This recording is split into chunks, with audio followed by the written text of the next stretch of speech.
Good morning, folks, and welcome to another episode of Wayne's World of Science and Technology. I'm once again talking about winter. Why not? I'm walking through it. I don't know about you, but I absolutely love winter. It's one of the best times of year, really. It's so fascinating. You see the world change. And yeah, okay, the cold can be a bit of a pain in the neck at times, but summer's always coming. You know, for all the way to winter always comes, and summer always comes. And we eventually do get to warm up again. Anyway, that's not actually the reason I cut this. I decided to cut this. Not really. I'm a little bit annoyed at a few people, which is, again, nothing unusual. You know me. I have this tendency to lose my temper a lot, which is probably part of being a cranky old man. I've been dealing with politicians for a long time. A fair number of the local politicians know me. They may not necessarily 100% like me, but they know I'm pretty consistent in what I say and what I want to do, which to a certain extent is an advantage to them. They can understand where I'm coming from, even if they don't necessarily like what I've got to say. But U.S. politicians are another thing. And at this point, we need to consider why. Why are U.S. politicians and Canadian politicians so different? And it really comes down to the system. In the U.S. system, an individual politician, an individual member of Congress can end up with, come on, Loki, up here. No, I don't want to go for a swim. It's a little bit too cold today, you dork. Come on.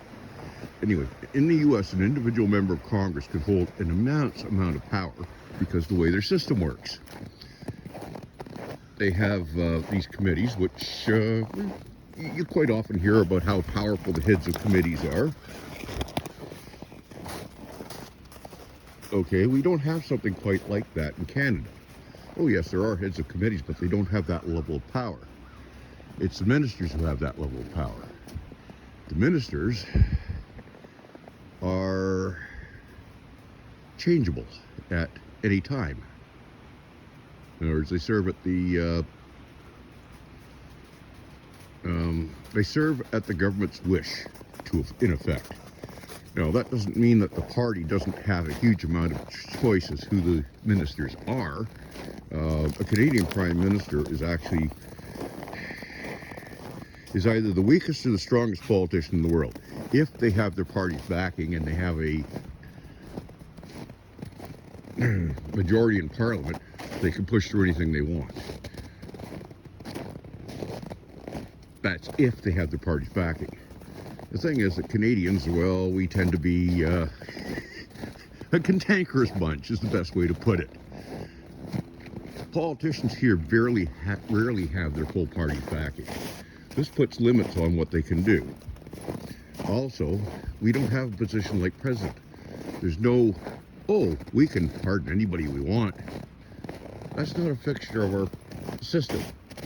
And also, we have extremely strong rules about campaign contributions and limitations on how much a member of Parliament can spend to get re-elected.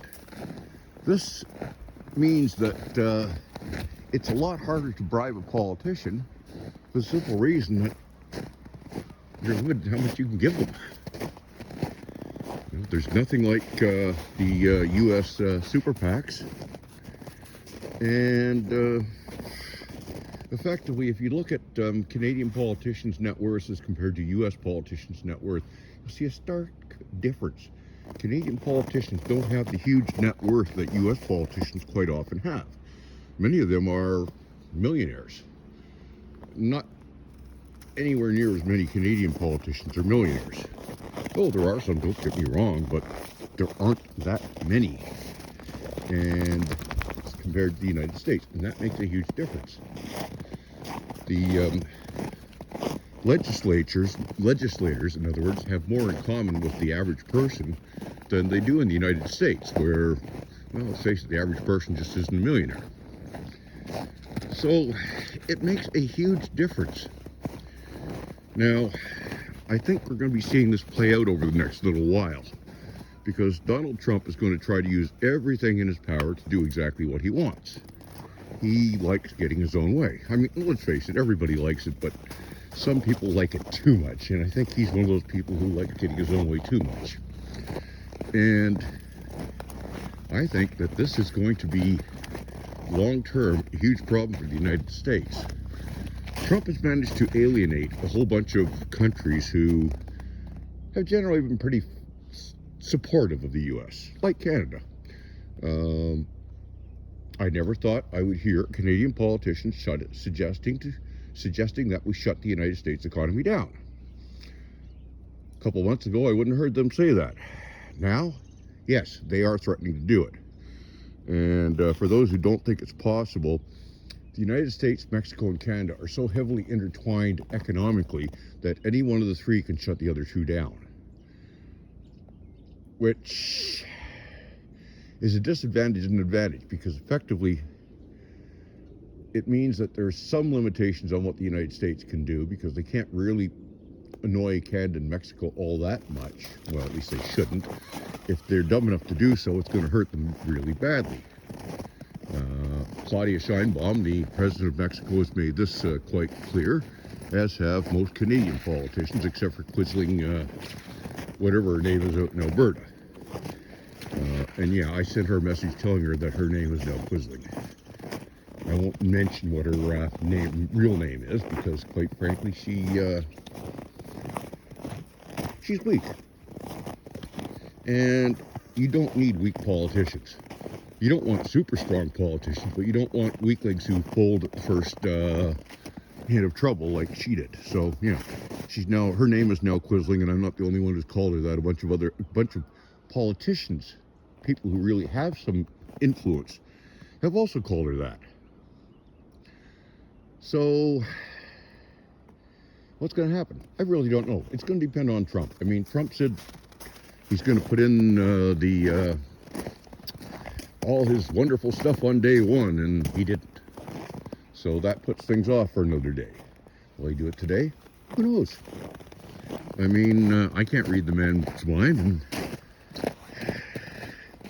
I have a hard time understanding myself at times, so why should I understand him? But the point is that he hasn't done anything yet. Maybe somebody in his staff who's a little bit smarter than he is has gotten to him. Or maybe he was just shooting his mouth off because he likes doing that. I don't know.